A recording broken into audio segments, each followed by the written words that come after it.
说过当年轰动全国的上海吸血鬼事件吗？这件事在当时可是引起了多家媒体的关注和报道。事情要追溯回1995年，事发地点在上海市的浦东新区。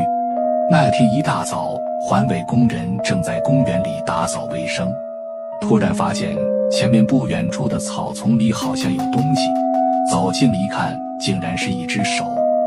这只手看上去有点发青，没有一丁点血色。环卫工人当时就被吓懵了，一时间也不知道该如何是好。等他缓过神来后，就用手中的扫把将眼前的草丛给扒拉开了。眼前的景象可彻底把他给吓傻了。就在草丛里躺着一个身穿红色衣服的女人，女人脸色铁青，脖子上还有2排带血的牙印，看女人的样子应该已经死了。伴随着环卫工的一声大叫，过往的路人都被吸引了过来。没多长时间，公安人员便赶到了现场，并且在女尸的周围拉起了警戒线。多家新闻媒体也都闻讯前来，争先地报道起这件离奇的命案。之所以称之为离奇，是因为女人并没有明显的外伤，只有脖子上一处咬痕，而且女人的血液全部都被吸干了。公安人员出动了全部的警力，连续搜查了1个多星期，也没有找到半点线索。久而久之，这也就成为了一桩无头悬案了。直到半年以后，公安局接到了一起报案，真相才终于慢慢地浮出了水面。来报案的是一名身穿红色连衣裙的女人，她讲起了头一天傍晚她所经历的可怕事情。这天傍晚，她和朋友约好在公园处会合，结果朋友迟到了，她就坐在长椅上等。突然她发现地面上多出一个粗犷的影子，女人的心瞬间就提到了嗓子眼，赶忙转过头查看身后是否有人。映入眼帘的是一个魁梧的大汉，只见这名大汉抬起双臂，面目狰狞地盯着他。更加可怕的是，他的嘴里竟然有4颗类似于野兽般的犬齿。女人还没来得及做出反应，眼前的壮汉就以一种特别快的速度来到他的背后，一只手抓住他的手臂，另一只手按住他的脑袋，紧接着便张开那如野兽一般的大嘴，一口咬住了女人的脖子。女人只感觉大脑一片空白，浑身没有了力气。女人当时心里充满了绝望，以为这次必死无疑了。幸亏有一对小情侣从这里经过，应该是2人讲话的声音惊动了这个怪物。被惊扰到的怪物抬起了头，慌忙地逃窜了。还没等这对小情侣反应过来，怪物便迅速地钻进树林里，消失得无影无踪了。反应过来的2人紧忙低头查看女人的情况，只见女人的脖子处有2排很深的牙印，而且还在不停地往外淌着血。这可把2人吓坏了，赶忙拨打了急救电话。好在抢救的比较及时，女人并没有生命危险。公安人员在听女人讲述完整件事情的经过后，马上开始从事发地点展开了严密的搜查，最后将目标锁定在郊区一个已经废弃的空楼里。经过一番搜查后，最后在顶楼的一个房间里有了惊人的发现。这个房间里遍地都是动物的尸体，更加离奇的是，所有动物体内的血液竟全都被吸干了。虽然案情有了很大的进展，但是凶手始终没有被抓住。后来有一位在公园打太极的老大爷打电话举报，说是看见一个长相怪异的人鬼鬼祟祟地蹲在草丛里啃食动物的残骸。最后警察在4面8方的堵截下，终于将这个怪物给抓住了。经过各个部门的联合侦查下，最后给出的公告是，这个怪物是某个国家的病毒试验品，因管理不当偷偷地逃了出来。在整件事情真相大白后，也让老百姓们的心放了下来，不用再整天担惊受怕了。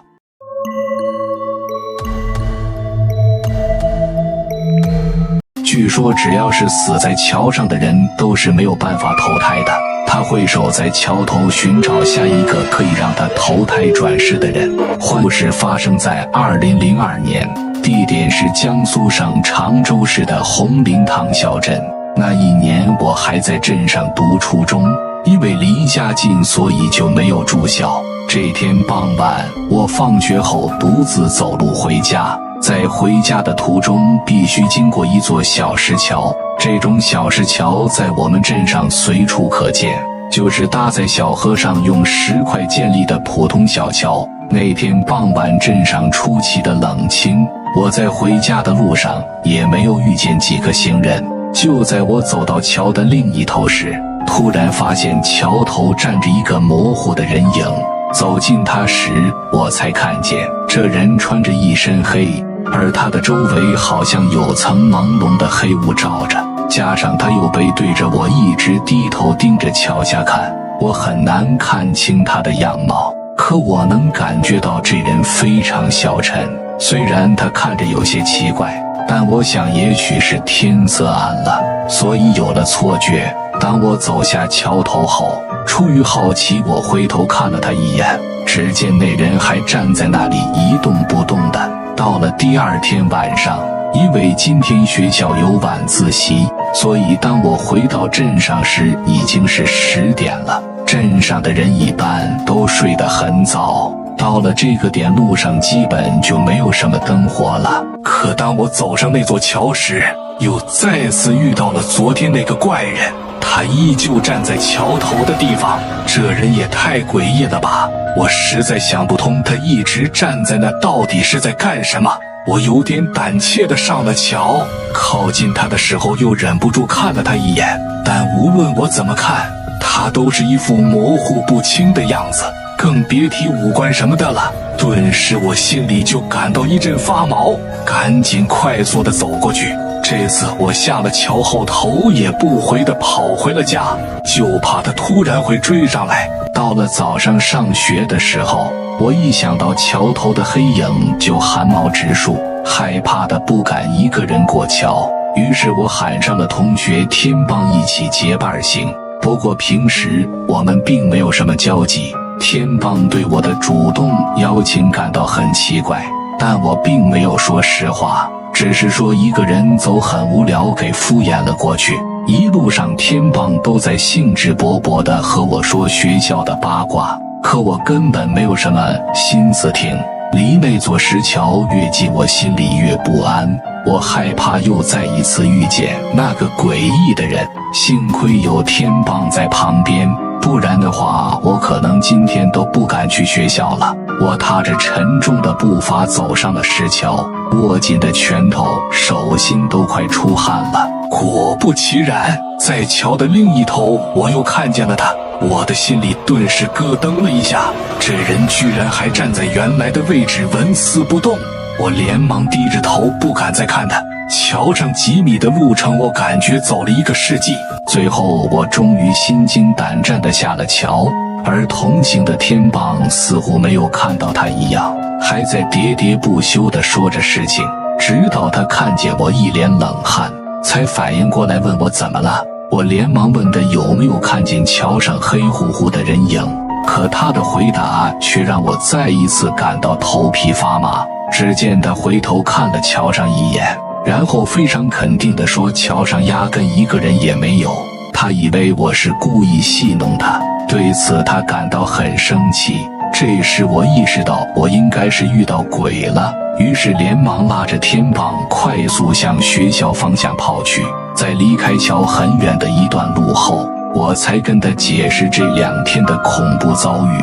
听完我的话后，他感到特别惊讶，因为3天前就有个人死在那个桥上，听说是2个年轻小伙为了一个女人在桥上大打出手，其中一个带了刀子有备而来，连捅了另一个10几刀后逃跑了，而那个被捅的人最后倒在了血泊中。当天棒说完这件事后，他凑到我耳边小声地问我，会不会是遇到这人的鬼魂了。自从那天后，我再也不敢走这座桥了。每次回家或者上学都是绕远路避开他。可接下来的3、4个晚上，我每晚都会做同样一个噩梦。在梦里，那个模糊的人影背对着我站在桥头，随后他竟然转过身来，死死地盯着我。他的双眼发白，没有瞳孔，全身上下都在流着血。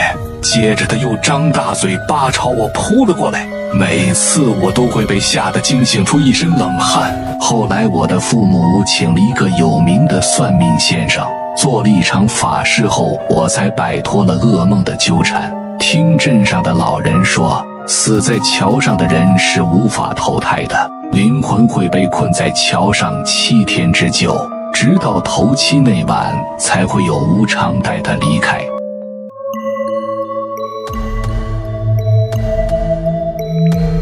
你们有没有听说或者经历过被鬼上身的情况？据说被鬼上身后会做出一些特别诡异的举动。这个女人遭遇了这事后，就差点勒死了自己的儿子。或是发生在2009年，地点是山东省日照市东岗区。那个时候牛马还在上学，记得有一天他放学回家时，恰巧赶上妈妈红梅在做最后一个菜，于是牛马把书包一放，上桌就开始吃了起来。吃完了饭后，他便坐在电脑前玩着纸牌接龙游戏。原本这又是平凡的一天，可没想到却发生了一件离奇的怪事。当时大概是半夜12点左右，牛马去客厅倒水时，发现妈妈在看电视。可奇怪的是，电视里却没有播放任何节目。牛马见状便询问妈妈这是在干嘛。在听到儿子的声音后，红梅这才缓过神来。她说自己刚才在思考事情，于是牛马也没过多询问，转身就去厕所方便去了。然而他才刚坐下不到2分钟，就发现了令他毛骨悚然的一幕。就见厕所的门上不知何时冒出来个人影，牛马看后心里顿时一惊，随后便想到了自己的妈妈。他以为妈妈也想要上厕所，于是就憋了回去，打开了门。可令他感到奇怪的是，此时妈妈的双眼翻白，手里还拿了个绳子愣在那里。牛马见状，瞳孔顿时猛地一缩，赶忙询问妈妈这是在干嘛。面对儿子的询问，红梅却并没有开口回答，而是露出了一抹诡异的微笑，紧接着双手便拿着绳子朝着牛马冲了过去。来不及反应的牛马脖子顿时就被勒住了。这样荒唐的一幕是牛马做梦都不敢想的。他大声地询问妈妈为什么要这样对他，可妈妈却依旧一声不吭，而是加大了手上的力道，边用力嘴里还边发出瘆人的笑声，看起来别提有多诡异了。渐渐的，牛马双眼便布满了血丝，估计已经到了快要咽气的边缘了。在这个无比紧要的关头，牛马的爸爸牛天霸下班回到了家中，一回家就看到如此荒唐的一幕。牛天霸吓得立马上前制服了媳妇，见自己的媳妇神志不清，一副中邪的模样，他便去老家叫来了红梅的妈妈春花。春花在看到女儿的情况后，便拿来了一碗清水和一双筷子，随后她把筷子放在碗里，几句咒语一出就让筷子立住了，然后就开始对着碗询问道：“你是他二大爷吗？”见筷子掉落后，便又重新问道：“你是他三嫂吗？”春花话音刚落，筷子顿时又倒了下来。他见状又把筷子立起来，接着问道：“你是村头那个寡妇小玲吗？”这一次筷子依旧是倒了下来。然而接下来他再次问道：“你是他的同学小红吧？”这一下筷子便没有再倒下来了。经过立筷子的这一排查，春花顿时就知道了是谁在作乱。她抓着女儿的手，不停地用手指划着，边划嘴里边说道：“赶紧走，不然有你好果子吃。”见女儿还是没有任何的反应，他便拿来一根针扎进了女儿的手指里。在针进入手指的那一瞬间，红梅顿时发出了一声震耳欲聋的尖叫，而这声音却感觉并不是红梅本人发出的。这一声尖叫过后，红梅顿时就清醒了过来。春花见状，悬着的心这才放了下来。她让女儿炖点鸡汤喝，便转身离开了。后来红梅打电话询问了一下班长，这才得知小红一家前段时间出车祸死了，而红梅在学校的时候跟她又是仇人，所以这才化作冤魂来报复她。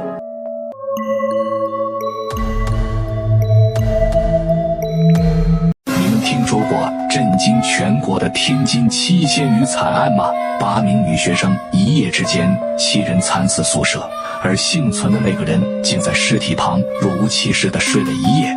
事情发生在1998年天津静海的一所高中宿舍楼。12月23日上午，警方接到报案后，出动大量警力，火速赶往现场。到达现场时，学校的学生和老师早已把宿舍围得水泄不通。当警方来到宿舍楼，打开101房门的时候，为眼前的一幕惊骇不已。只见7名女学生均惨死在宿舍之内，她们面部狰狞，都以极为痛苦的姿势躺在床上。屋内伴有大量的呕吐物，并且桌子上还有吃剩的苹果。勘察完现场，警方便把尸体全部运回局里做进一步尸检。随后学生们都无心上课，对此事议论纷纷。回到局里，警方对此案展开了分析讨论。经过现场勘查和法医的检验，确定了几名女学生均是服用一种农药而死的，而且此药非常厉害，服下后几分钟就可以丧命，并且每位女生都是在自己的床铺上死去的，没有任何求救信息，看上去更像是自杀。据校方反映，该宿舍一共有8人，而另一个人名叫李艳，却安然无恙。警方得知消息后，很快找到了李艳，她好像早就知道警察会来找她。很快，警方对李艳进行了依法询问。据李艳说，他们几人都是被一个叫张月的女生害死的，不关她的事。可警察却在7名死者的杯子上，还有宿舍的水果刀上，都发现了李艳的指纹。经过调查，农药商店的老板也证实了，之前李艳确实来过店里买农药。在证据面前，李艳终于交代了实情，原来是室友张月被一个喜欢很久的男同学欺骗了感情，伤心过度，才有了自杀的想法，并恳求李艳帮他买1瓶农药。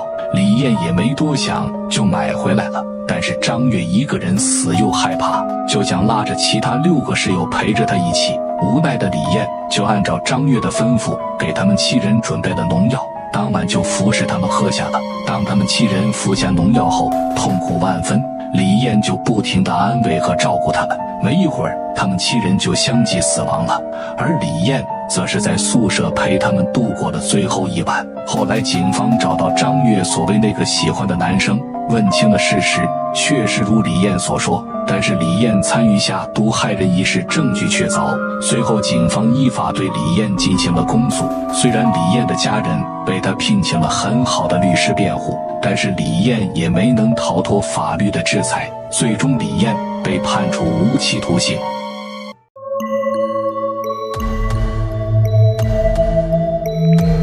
工地施工，竟意外挖出一具清朝干尸，包工头见钱眼开，将棺材里的陪葬品全部拿走，没成想却带来了灭顶之灾。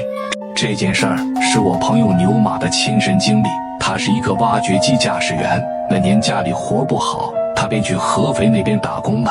记得那天一大早，他在挖地基，突然工友李平跑过来大喊：“别挖了，出事了！”硬生生地把牛马从车里薅了下来，边走边捣鼓着：“这回你可摊上事儿了。”牛马朝着李平指的方向望去，一具穿着官服的干尸赫然出现在眼前。顿时牛马心里一咯噔，平时都是看电视，这回看到真的了。就在2人不知所措之时，包工头大吵大嚷地走了过来，顿时看到坑里的尸体，也大惊失色。随后纵身一跃，就跳到了墓里，一把掀开棺材盖，就把干尸翻了个底朝天。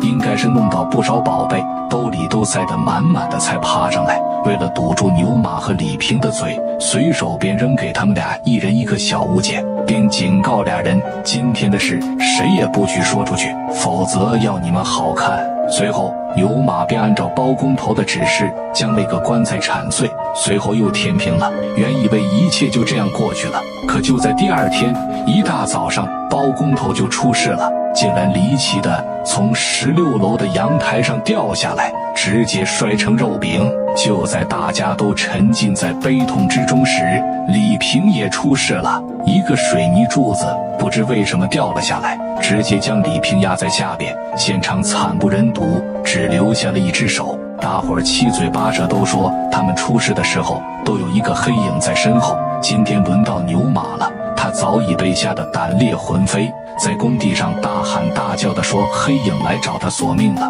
此事很快惊动了工地上的老总，性命攸关的是牛马，不敢隐瞒，一五一十的把这几天的事儿说了清楚。这工地老总还算明白人，一听此事不简单，便把市里有名的白大仙请来了。白大仙在工地转了几圈后，顿时全都明白了，你们几个小子胆儿肥了，连清代武将的物件也敢动。随后从包里掏出一个小棺材，这个棺材除了比正常的棺材小，做工比真的还精致。随后白大仙便掏出2张符，嘴里念念有词，说来也真是邪乎，那符居然自己就点燃了。随后又拿出一张符贴在了棺材上。白大仙说这事儿算是成了，牛马也算是命不该绝，逃过一劫。随后古墓里那些物件被文物馆收了去，都放在了博物馆里。